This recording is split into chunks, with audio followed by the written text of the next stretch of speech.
In this video, I will show you how to set up the Kali machine and Metasploitable 2 machine on VMware. So first search on Kali Linux download on Google and click on this get Kali.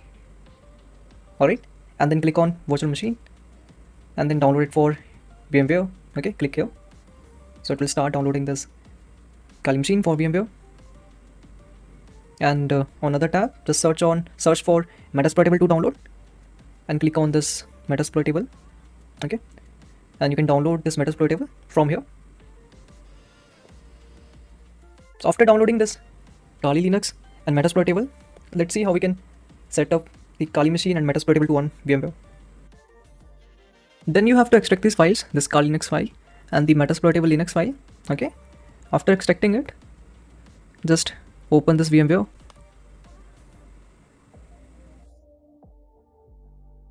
and then we will click on this open virtual machine.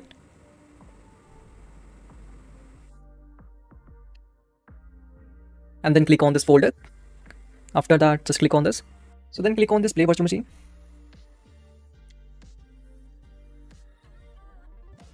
And then press N key. Okay. It will automatically start.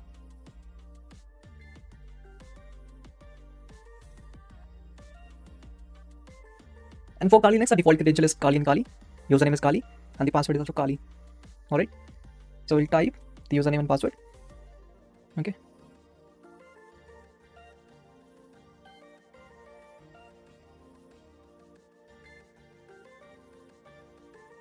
So this is how you can set up the Kali Linux on VMware. Now we'll see how you can set up the Metasploitable 2 machine. Once again, click on open a virtual machine. Then select the file. So the file name is this is a folder and here is a file. Okay. And just click on play virtual machine.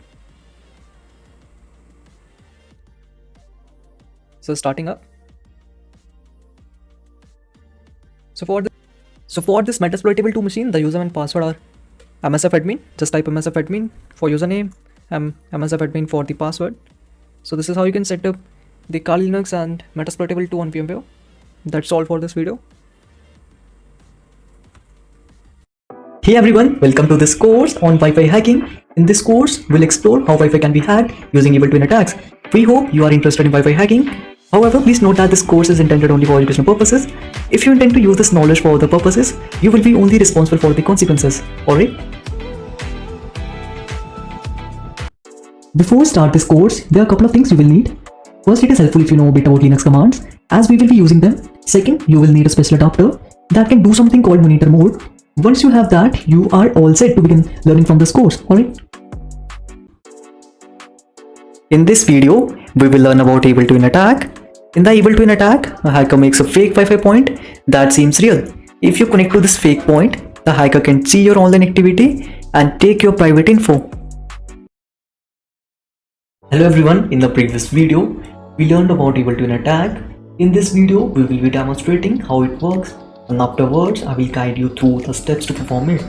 Please note that this video is intended only for educational purposes. If you engage in any unethical activities, I will be not responsible for it. Now let's proceed with the demonstration.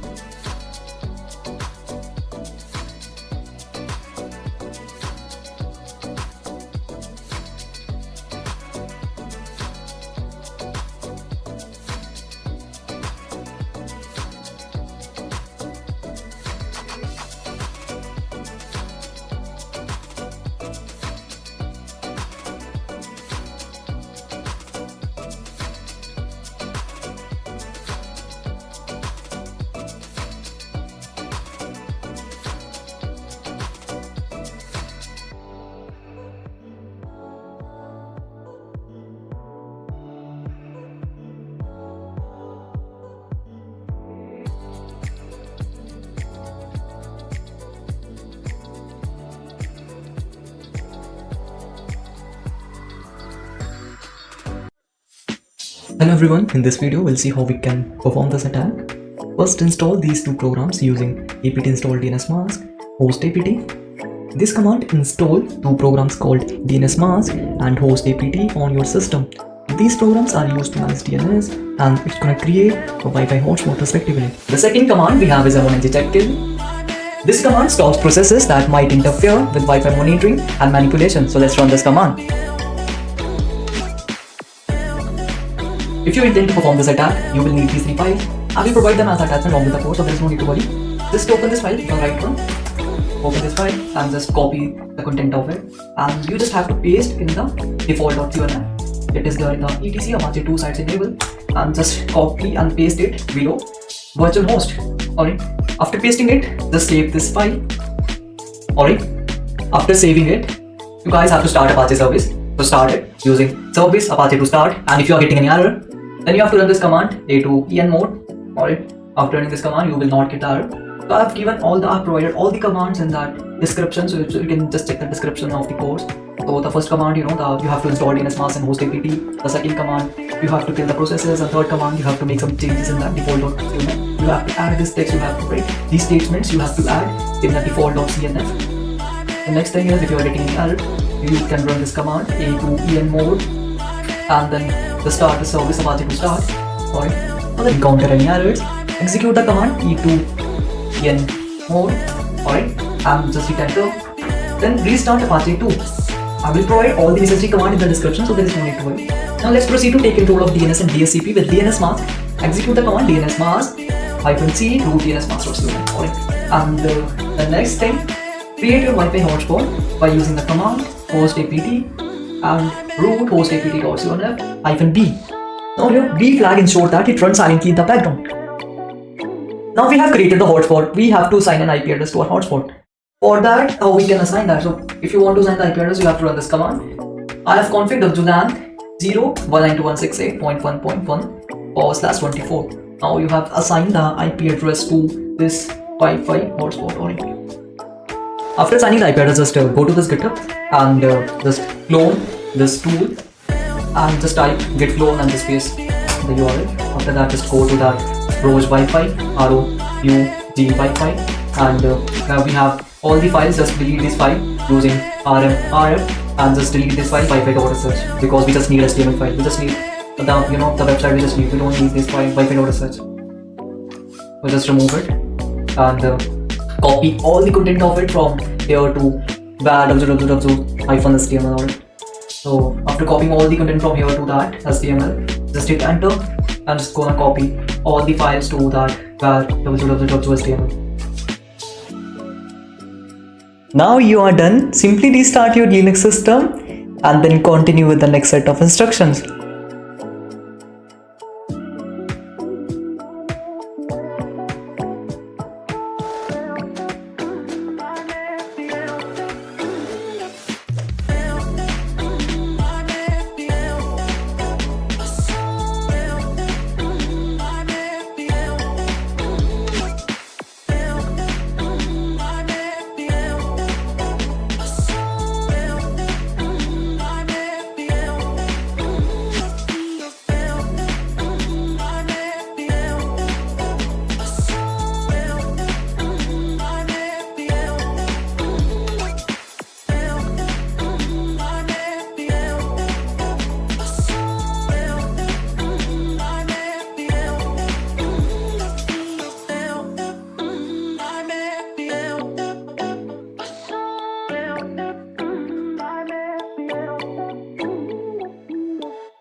Hi there, I'm the instructor of this course. Let me tell you why this course is like a treasure chest and why learning about ethical hacking is super important. Imagine this course is like a secret map that can lead you to earning money, getting jobs, and understanding ethical hacking. There are total 10 parts in this course. Each part is like a step, and by the end, you will really good at ethical hacking. Now let's get to the exciting part. Imagine you are playing a game, but you don't know the rules. It's like riding a bike without a helmet. Not safe, right? The online world is a big game, and ethical hacking is like knowing the rules. It's important because our world is getting digital, from video games to chatting with friends. Just like you put on helmet to ride a bike, learning about ethical hacking is like having a shield for the online world. It's like protecting yourself with a special knowledge. So if you want to be a computer superhero who knows how to keep things safe, this course is like your superhero training. Thanks for joining this course. Get ready to learn awesome stuff. Remember, learning about ethical hacking is like wearing a superhero digital cap. It's awesome, it keeps you safe. See you in the course. Hey guys, today we are going to discover some amazing Linux commands.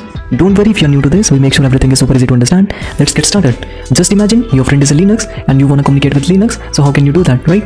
If you want to interact with Linux, you should know Linux commands. So to interacting with Linux, let's learn Linux commands. Alright, hope you're interested in learning Linux commands. But I want to tell you one thing, the commands you will be learning in this course are the most important commands, and after that you can start learning hacking. So make sure you don't skip this part.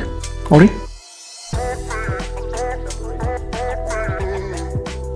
The first command we will learn is pwd. This stands for print working directory. This command tells you the current directory you are in. So type over here pwd. You will get the full path of your current directory. The next command that we have is apt update. This command is used to update the package list from the repository. Keeping your package list up to date is important for security and getting the latest software updates. Alright, so just hit enter. It will update the system. The next command that we have is apt upgrade. After updating the system, we need to upgrade it. Alright. So it is essential to upgrade the installed packages to the latest available version. So we can use apt upgrade for that. Here it will ask you, do you want to continue? So if you click on Y, so it will install all the packages. So I'm just clicking here Ctrl C because it's going to take a lot of time. Alright, depending on your internet speed. The next command we have is uname. Alright. This command provides various system information. When you type just uname, it will display operating system name. So here you can see we are using Linux operating system. That's why it's showing Linux, right? So if you want to know the kernel version, you can use uname -r. It will show you the kernel version. In my case, it is 6.1.0. Alright. And if you want to know the detailed information, detailed output, alright, then you can use uname -a. Alright. It will give you a detailed output with all available information about the system. Alright. So this concludes the today's session. We have covered pwd command for checking the current directory, apt update and apt upgrade command for managing software packages, and uname command for system information. These commands will serve as the building block for your Linux journey. In the next video, we'll explore more essential commands. Thanks for watching and see you in the next video. Welcome to the session on Linux commands for ethical hackers. In this video, we will cover essential commands that every ethical hacker should know. The first command we will cover is ls. It stands for list and is used to display files and directory in the current location. The next command we have is cd. The cd command is used to change directory. Adding dot after cd means moving up one directory level.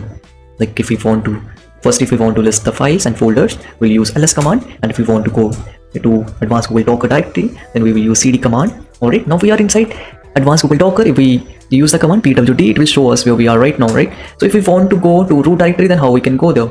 So if you add dot after cd, then it means you are moving up one directory level. So if I check here my present working directory, then my present working directory is root. Alright.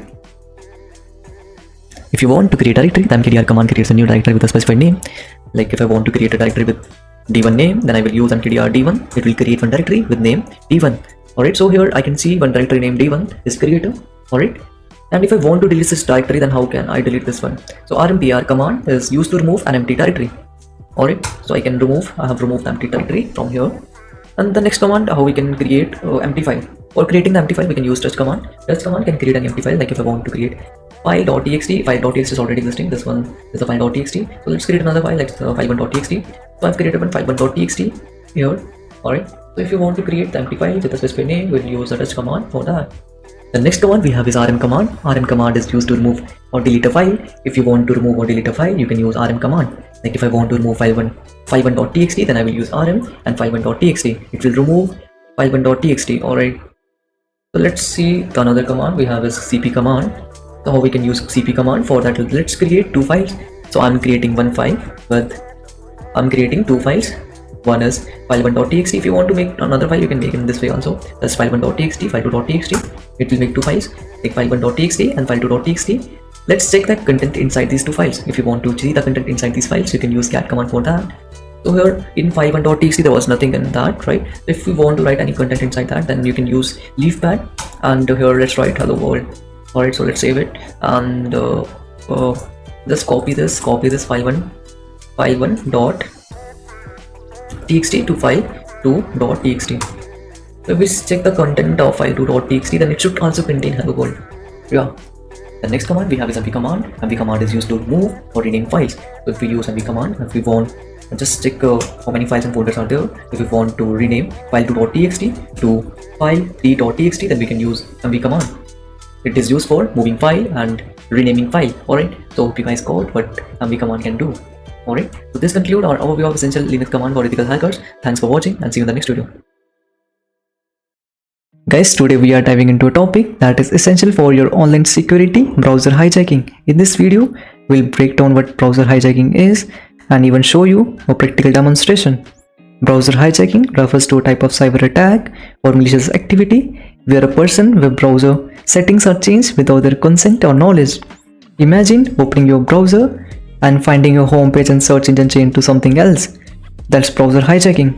Browser hijacking can happen through various means, including malicious software downloads, visiting compromised websites, clicking on malicious ads, or installing browser extension that later turn out to be malicious. In the next video, we'll see the practical on browser hijacking. Thanks for watching.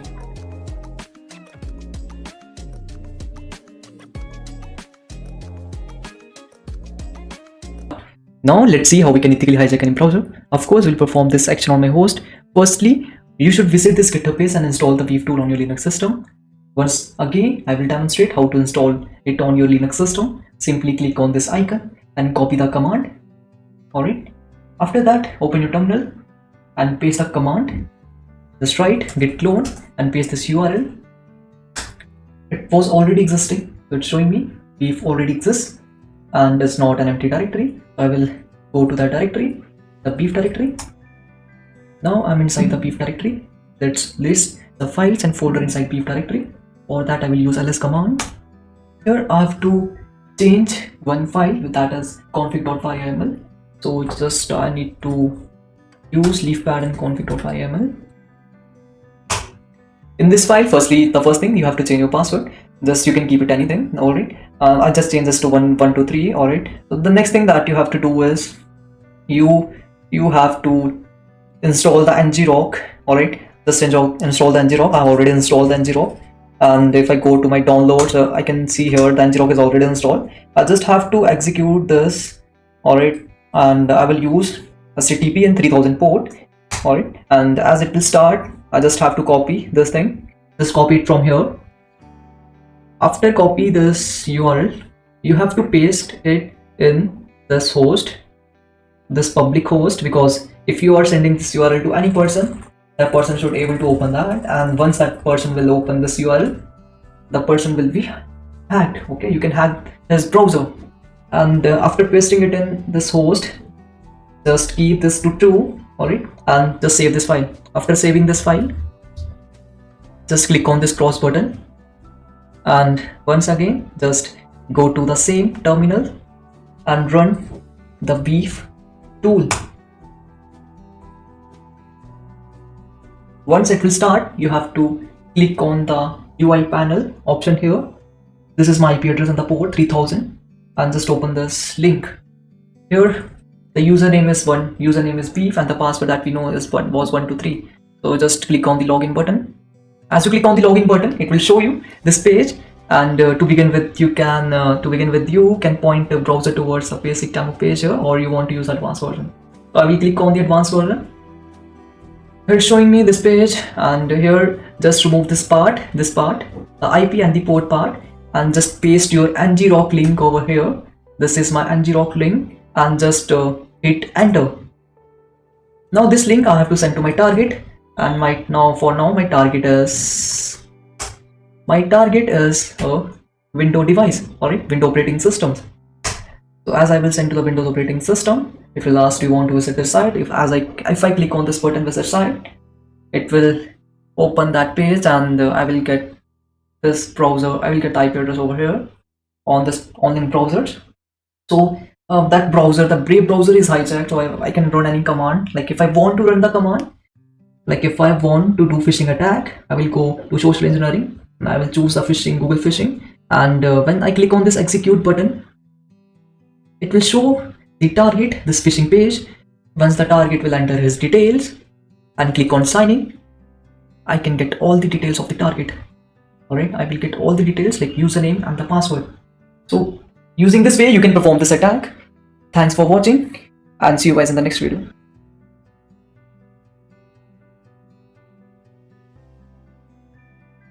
Welcome to today's session, where we'll see how we can crack zip file passwords using brute force attack. Please note that this session is just for educational purpose. Now, what is brute force attack? Imagine your door is locked and you have 50 keys. However, if you forget the right one, then how you can unlock the door? To unlock the door, you must try all the keys, and when you find the right one, the door will unlock. Trying every possible key to unlock a door, that's what a brute force attack does with passwords. It attempts every combination until it finds the right one. Alright. For today's attack, we are using this tool, and let's see how we can crack zip file password. So first you have to install this tool in Linux. After installing this tool, just change the directory to the specific location and run the provided Python script. Now execute this Python script. After executing the script, you will prompt to input the path or name of the zip file. So here the zip file name is log.zip and the password file is list.txt. Yeah, it's cracked the password. The password is login. So if you want to check that this is a password or not, then you can go to the directory and you can use this password login. And now for now I'm just clicking on Ctrl C. So but it has extracted from that log.zip. So it has extracted picture.jpg from this log.zip. Alright. Thank you for watching this video. In this video we will see what is steganography. Imagine you have a pic of a favorite animal, let's say a cute cat, but if I told you that you could hide a secret message right there inside the cat pic and no one would even know that it is there. Steganography is a practice of concealing one piece of information within another, often in a way that is not easily detectable. It involves hiding data within files or messages. This technique is often used for security and privacy purposes, but it is totally different from cryptography, which focuses on making the hidden data unreadable rather than invisible. So next time when you look at pic of a cat or any other pic, remember that there might be a secret message hiding. Now we will see the practical on steganography. The tool we will be using in this is stick hide. Stick hide lets us hide information within other files. I have prepared an image and a text file containing a password. Let's see how to use stick hide to hide the text inside the image. First install stick hide. For that just type apt install stick hide. It will install stick hide. After installing, follow my instruction. Now we want to embed the text file inside the image, right? For that we'll use stick hide, and we'll open the help page for stick hide. If we want to select the cover file, we will be choosing this option CF. So cover file is 1.jpg. Alright, so cover file is this one, and this is the file that we want to embed, right? So just hit enter. It will ask you for password. Just type any password. I'm typing here 123456. Re-enter the password. I've entered 123456. Alright, so that's your choice. You can enter any password. Alright, and the next thing is how we can extract this file. In that this 1.jpg file, it is having the text but it is not visible. So how we can extract that, right? The command that you have to use for extracting the data is this one, stick hide -extract, and just give that stego file. After mentioning that stego file, just give the text file where you want to output the data. Alright, now just hit enter and it will ask for password. Just type the password. Not saying that 2.txt does already exist. We want to override it. Okay, we will override it. Okay, we overwritten that 2.txt. So let's see what it contains. Yeah, it contains my password is 1234567890, and even the password file contains the same password. So this is about the today's session. Alright, so hope you guys like this session.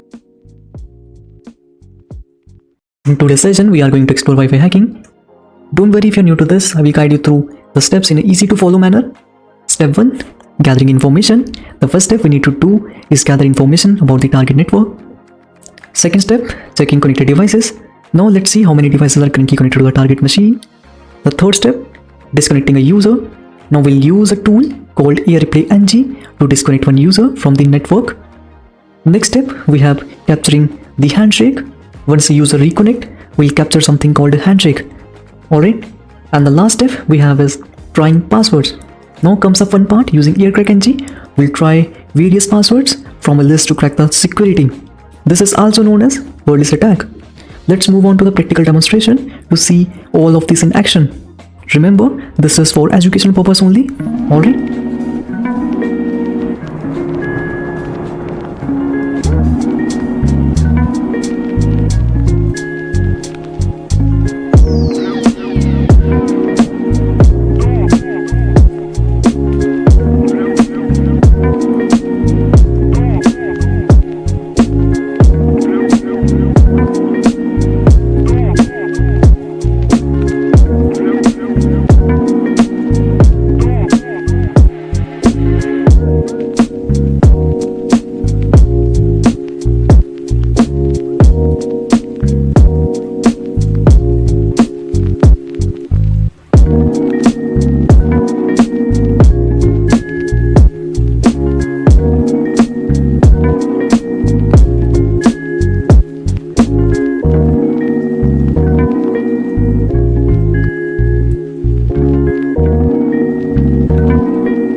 Guys, in today's session, we will be covering phishing attacks. Before that, let's understand one term, human hacking. You might wondering if it is really possible to hack a human. Yes, it is possible. An attacker uses the right word and the right tone to manipulate you. Once an attacker has successfully influenced your mindset with this technique, gaining access to your system becomes easier. Consequently, your system can be compromised. So using right words and right tone, an attacker can hack any person's mind. Let's see what is a phishing attack. In this attack, an attacker will send you the malicious link, and once you will click on that link, you will redirect to the phishing page. And as you fill your information, the attacker will get your details. So let's perform this attack, and let's see the practical on it, right? If you want to perform phishing attack, just search in Google zfisher GitHub. From GitHub you can clone this repo. Just click on this icon, it will copy it, and then just open your terminal and type. So finally, let's install this tool. If you want to install this tool, you have to use this command git clone, and the link of the tool it's showing this is already existing. So just go to that directory, zfisher directory. Alright, and here just list all the files and the folders, and here you have to execute this file zfisher.sh. here set fisher is giving 30 plus template, and I'm choosing the second one, that is for Instagram phishing page. Alright, and I want the traditional login page, so I will select first, and I just want to perform it in my local host. And do you want to use a custom code? Just setting to default. I open this in my local host and enter in details like my username and my password. It will store my username and password over here. So this is all about phishing attack. Today we are going to talk about Windows hacking, what it is, why it happens, and how it is done. Let's get into it. Windows hacking means finding way to sneak into Windows computer, and the hackers, they try to manipulate the Windows operating system to exploit vulnerabilities, and they always try to extract sensitive information. So what are the ways that we can hack Windows operating system? We can use password cracking methods to hack the Windows operating system. The next way, we can exploit vulnerability. If there is any vulnerability present in the Windows operating system, we can exploit it. And the third way that we have is malware attack. The hackers, they try to distribute the malware. Once you install those malware, your Windows will be hacked. The next attack is social engineering. The hacker, they will try to manipulate your mind, and they will send you some malicious links. Once you click on any link, your Windows will be hacked. And the next way that we have is remote exploitation. Today we want to see that how we can remotely exploit the Windows operating system and how we can control the Windows operating system. So for that we will be using VLAN tool. Alright, here we have two tools, VLAN and Hawk Shell. They are both kind of same and they can do the same thing. So we'll be using the VLAN tool. Alright, so that you have to install this tool using git clone command, and after installation you just have to change the directory. So let's go inside VLAN. You just have to type cd VLAN and you are in the VLAN directory. After that, if you want to check all the files and folders inside the VLAN, you can use ls command, and after that you have to install all the requirements that is needed for using this tool. After installing all the requirements, now we can use this tool and we just have to execute the Python file, the python3 VLAN.py, and we can run this tool. After that, let's start this tool, and here just type help. It will show you the help page of it, and now we want to generate the payload. So for generating the payload, we have generate command, help generate. It will generate the payload. We want a payload for the Windows operating system. For that, just copy this command and just paste it here, and here just copy this PowerShell command. This is the payload, this is the backdoor payload. Just copy it and just paste it in your terminal. I will paste it here. You will get the session. After getting the session, just write shell and the session ID. Alright, but it's showing that detective sudo shell. Press Ctrl C to type exit or deactivate the session. So but we don't want to deactivate the session. We have already hacked the Windows operating system. Now let's see what is there in that Windows operating system. So let's take the directory of it using dir command. Here are the directories of that Windows operating system. Let's create one directory, name d1. Let us create a directory named d1. And now we can create directory. We can do anything in this operating system. Even we can remove all the files from this operating system. Alright, thanks for watching this video. Welcome to the session where we will explore what is mobile hacking. We'll break down what mobile hacking is and why hackers often target Android users.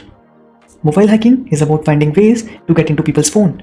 Hackers try to access information or control devices through tricky methods. Now, one question may be arising in your mind: why hackers target Android users? Hackers often focus on Android users because it's a popular system. More Android users means more opportunity for hackers to try their tricks. Now there are some techniques for mobile hacking. The first technique is through malware attacks, the second one is through phishing attacks, third one is through network attacks, and fourth is by finding vulnerabilities in the application. Then through application, they can easily hack your mobile phone. So these are the techniques that hackers uses to hack into your mobile phone. Alright. Let's see it practically. Search in Google AHSmithRabbit. The first page, just open this first page. Alright, and here just click on this code and this icon. After that, just go to your terminal and just install this tool, or you can install it directly using this command. These are the commands that you can copy. Alright, so just directly copy these commands and you can install this tool. So copy this command and just paste in your terminal. After that, it's gonna install this tool. Just type ls. It's showing you that you want to auto install it. It's not showing you. Here one file is there for auto install Linux, auto install _Linux. So we need to execute this file, auto install Linux. After that, it will automatically install this tool. Alright. After installation, you just have to go to just open another terminal, and we'll be using ngrok here. Okay. So we write ngrok tcp and use any port that you want to use. Like I'm using here 8484. Alright, so here it's giving me a link. Alright, so why we are using this TCP protocol? Because TCP is a connection oriented protocol, that's why we are using TCP. Now just copy this section selection. Alright, just copy this link of this tool, just type ahmeth, then it will open ahmeth. Alright, and now just go to APK Builder. Just open APK Builder. Here just type the server IP that you copied it from here and the port. After that just click on, just give the permission, like you want to have camera storage or anything that you want to have, just click on that option, and then you have to click on this button, build button, then it's gonna build that application. Alright, and now we have to send this application to the victim. We can send it using WhatsApp or anything that you want. Like if you want to mail the application to the victim, then even you can send it on mail, it's your choice. After sending this application to the victim, you will get access to the victim mobile phone, and you can do anything. Like you want to take the front snap or you want to take the back snap, you can take it, or you want to check his file manager, contact list, location, or anything that you want to see. Alright, this is all about today's session. Thanks for watching.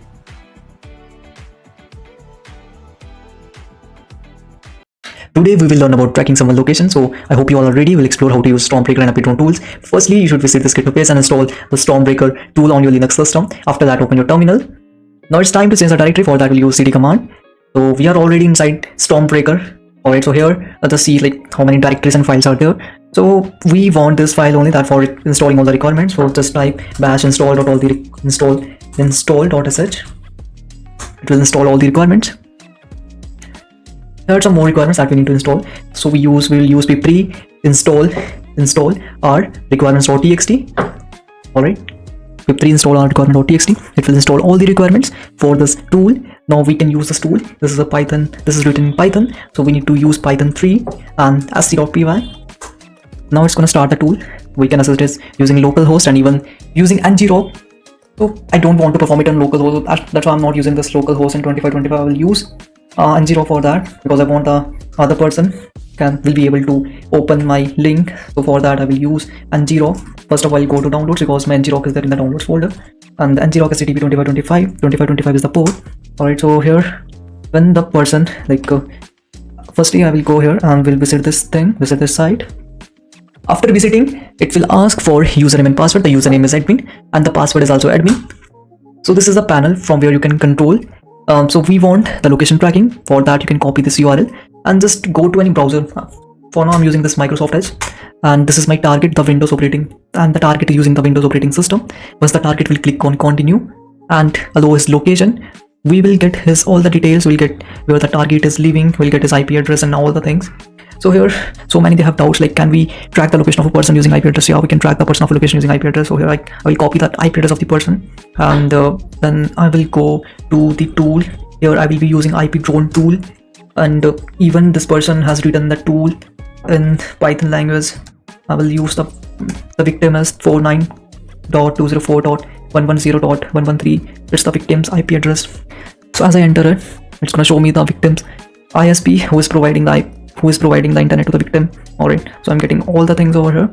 Alright, this was about today's practical on location tracking. So we saw that how we can track the location of the person using social engineering, and if we got the person's IP address, we can get to know the person location. We are here we are getting that who is the ISP of that victim. Alright, thanks for watching. See you in the next video. Guys, in this session we'll cover how to generate password for target-based wordless attack. In the previous sessions we covered topics on Wi-Fi hacking and zip file tracking, during which we utilize the wordless attack method. Therefore, let's see how we can execute this attack and identify the tools required for its implementation. The initial tool we are utilizing here is Crunch. This tool is capable of generating a target-based word list. Now let's see how we can use this tool. Just open your terminal and enter the following command. Just type crunch, and here the 2 is the minimum length of the password and 4 is the maximum length of the password. Here we are generating wordlist.txt. Alright, just hit enter and it's going to generate the wordlist.txt. Alright, it is of 2 MB, and we want to check the wordlist.txt, which is we can use the leafpad command and we can check what is inside wordlist.txt.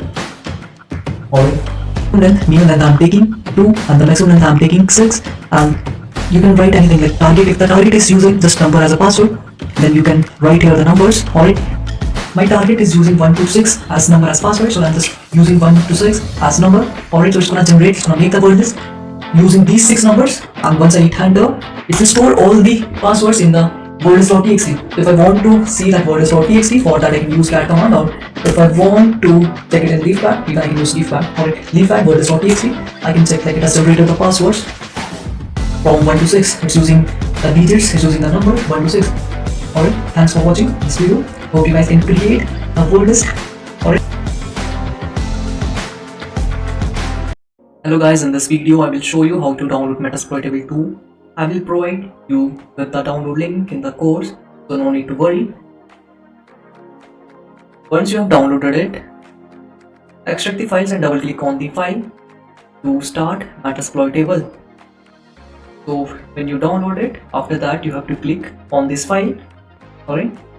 Hope you have already downloaded this VMware, and after that you have to start it, and after starting it just type your username and password, which are both MSF admin, and the password is also MSF admin. Now let's check our IP address. Type in ifconfig. Will display the IP address of the Metasploitable machine. Alright, that concludes today's session.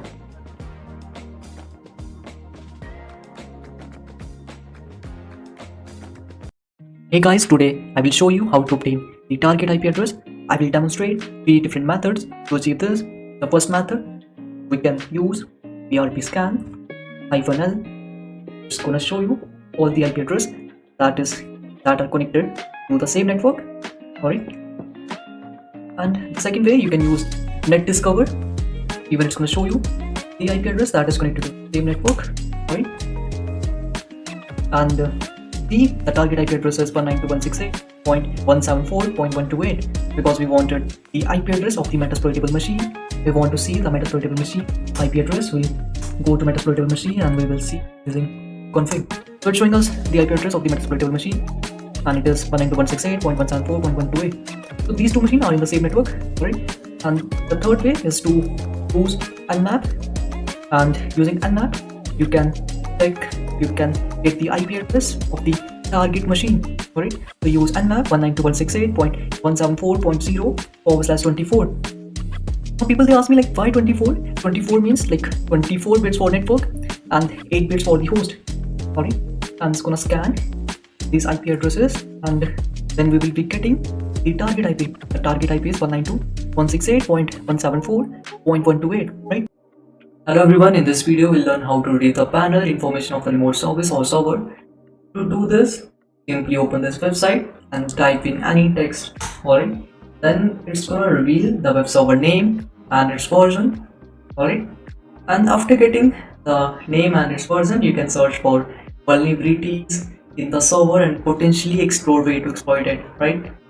This is the first way to do that, and the second way, you can use nmap. Go nmap and you have to type -sb and the target IP address. Alright. Nmap will provide detail about the service including its version. To identify the version, we can begin the process of searching the exploit, right? And as you get the exploit, you can hack the system, right? That's it for the today's session.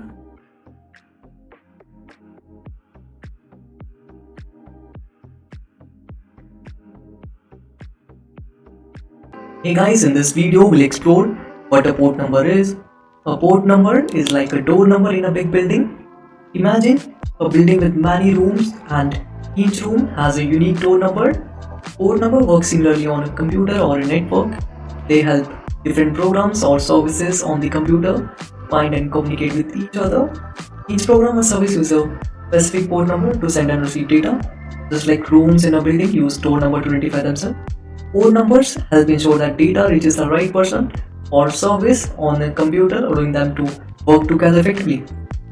So we know that port numbers ranges from 0 to 65,535 and are divided into well-known, registered and ephemeral ports. Alright. And the next thing we know, the common ports, we have HTTP, HTTPS. For HTTP we have 80 port, and HTTPS we have 443, and so on. Alright, and this concludes the today's session. We know that what is a port number.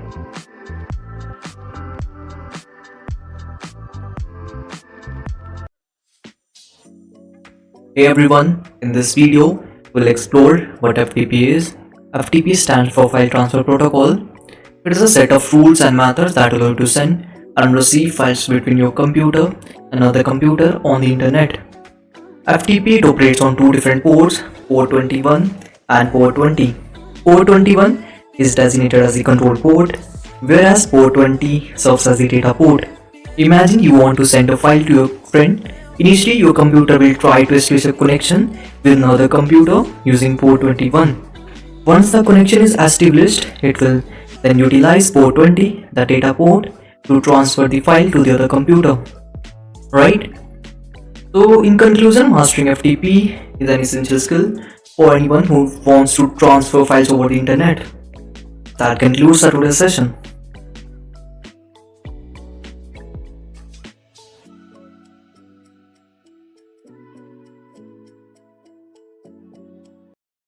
Hey guys, let's explore how to first open your terminal, scan, target IP address, check the system version.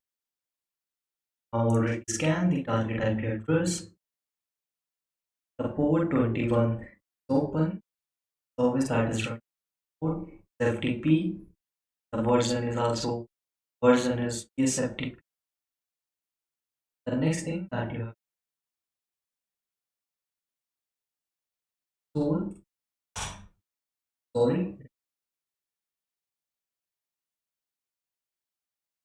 just search for FTP. Search FTP. I'm gonna show you exploits that are present for FTP. We don't want that many exploits, so just search for VS VSFP. Alright, show you exploits. Use the second one. Use one. The next thing that you have to do is just type in show options. It's gonna show you all the options, and here it's time to set our host. Our host is the target IP address. You want to see target IP address, just go and check it in the metasploitable machine. The target IP address is 192.168.128, and let's payload and just set the payload. We have CMD Unix time deploy it form shell. Right, now we can run any commands because we are in this system. We want to run ls commands, gonna show you all the files and folders. And if we want to create any directory, we can use mkdir command. Let's create default directory. Let's create a default directory. Check it that d4 is created or not. Create a default. That's it for this session. We'll see you in the next session. Hey guys, in this video we'll explore how we can hack SSH port. Alright, first of all, let's start with the basics. What is SSH? SSH is a widely used protocol for remote access to server, and it typically operates on port 22 by default. So let's delve into the technique to hack this port. First thing, we must perform a vulnerability assessment. For this purpose, we will use Nmap tool to identify open ports.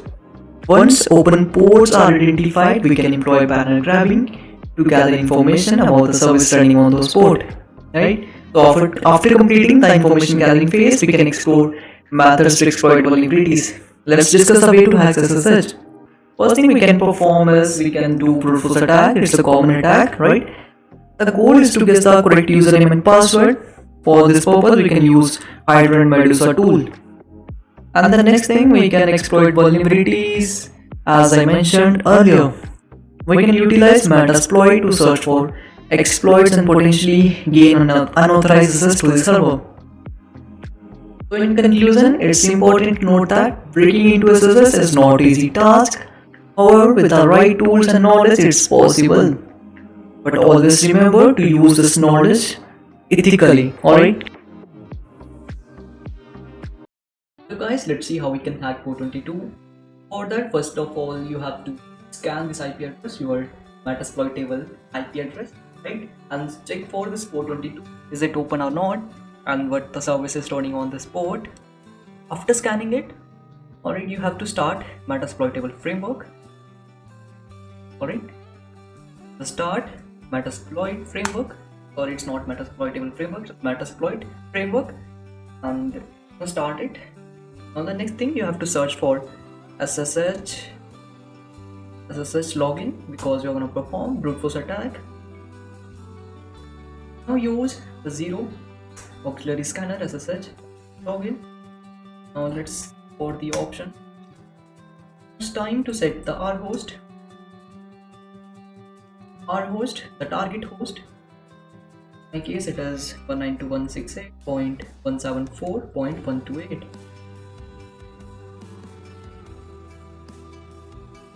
After setting this R host, next thing is you have to set user file. Alright, user file, it contains all the users, and the password file is going to contain all the passwords. Alright, so I have stored this user and password file in home Kali. User and user.txt for password. Sorry, it is stored in home and Kali.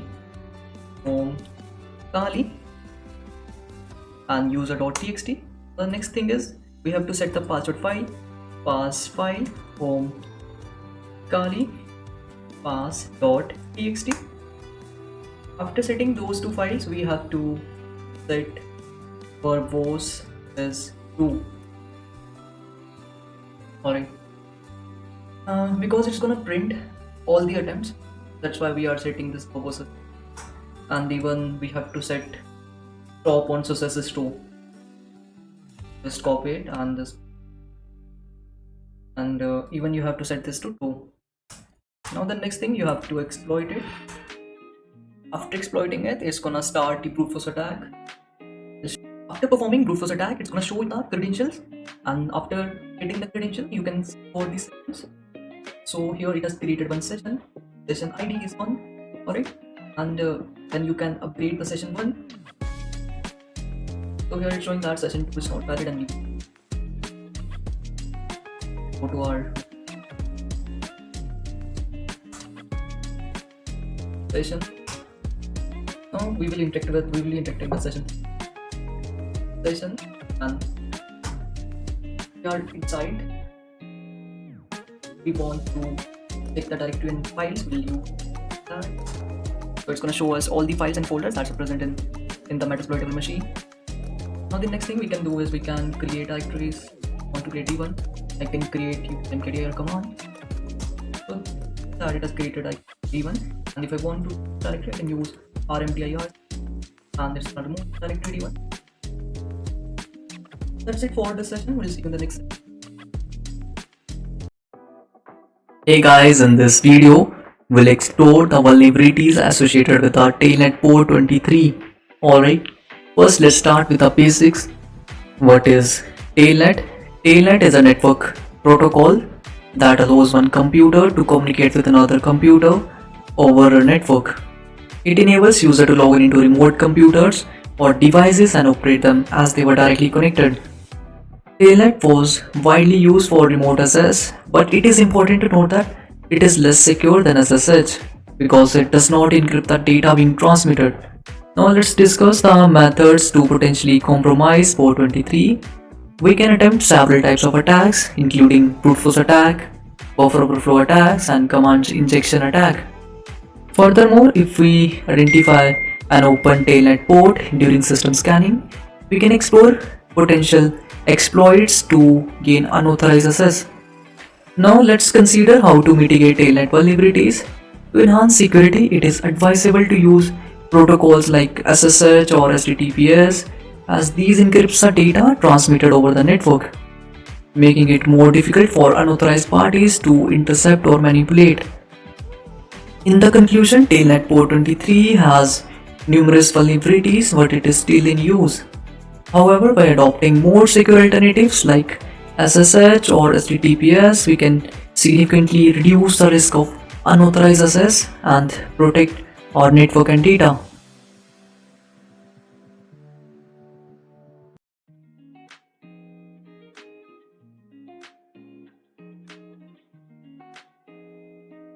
Hey guys, in the previous video we saw what the Tailnet port is. Now we'll see how we can hack port 23. Here we can see port 23 is open and the service is running is Tailnet. Alright, so it's really easy to hack this port. Guys just have to type Tailnet and the IP address. It's, in my case, it's 192.168.174.128 and just the port number. The port number is 23. So it's showing us trying connected 192.168 and showing us the password. It's showing us login with MSF admin to get started. So we have successfully hacked the Metasploitable machine using port 23. Alright, so if we want to create a directory, we can use mkdir command. It's just gonna create the directory, and same we can delete it. Alright, that's it for this session.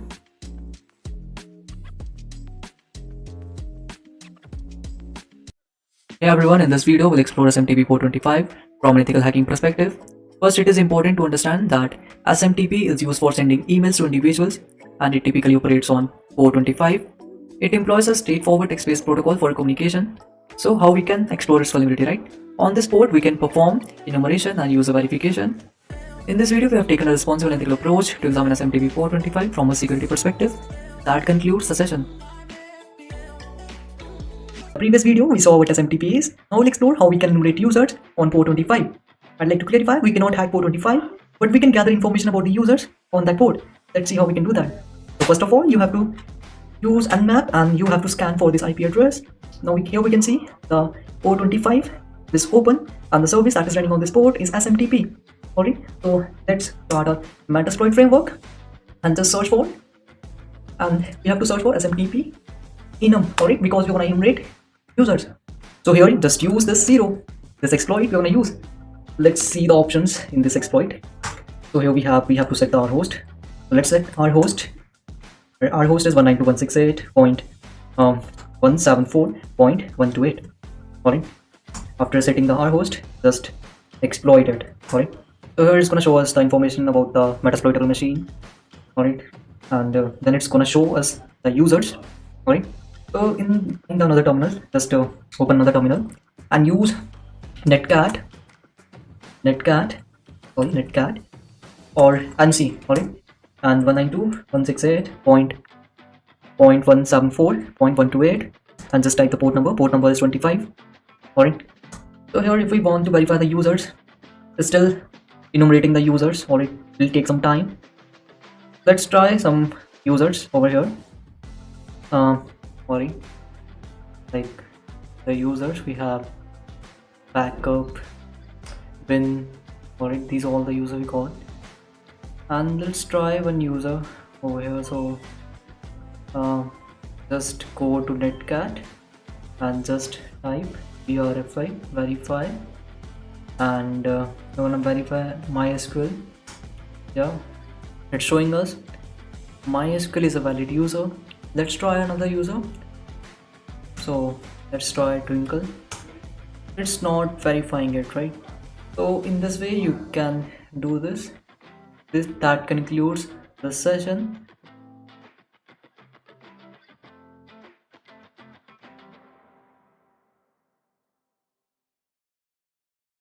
Hey guys, in this video we'll explore how to hack HTTP port 80. First we should understand what HTTP is. It is a hypertext transfer protocol and it uses port 80. HTTP is a foundation of web communication, letting us see web content and interact with servers. Now the problem is that HTTP port 80 can be vulnerable to attacks like SQL injection, cross-site scripting, and buffer overflow attacks. These vulnerabilities can result in data theft, website defacement, and even total system compromise. So it is important to understand how these attacks work in order to prevent them, right? Attacker, they uses automated tools to find weaknesses in systems. Once they find one, they look for ways to exploit it. In short, HTTP port 80 is a common target for hackers. But if we understand these vulnerabilities and methods, we can better protect our systems. Hey guys, we'll explore how to hack port 80. First, start your Metasploitable framework and search for http://php. http and /php. Here we have one exploit, that is CGIRG injection. We'll be using this exploit, alright, because they have given the ranking as excellent, so we'll be using this exploit. Just type use 0 and just check the options, showing us our host. Our host is not set, so we are gonna set the our host. We know what is our host, 192.168.174. Our host is the target machine, alright. So in my case, the IP address of the target machine is 192.168.174.128. After that, I'm just gonna exploit it. And here we got the shell, alright. And I can run any command if I want to check the files and folder that is present on the target machine. I can use ls command for that. And if I want to remove the directory of the target machine, I can use rmdr command for that, and it's gonna remove that directory. So this concludes the today's session.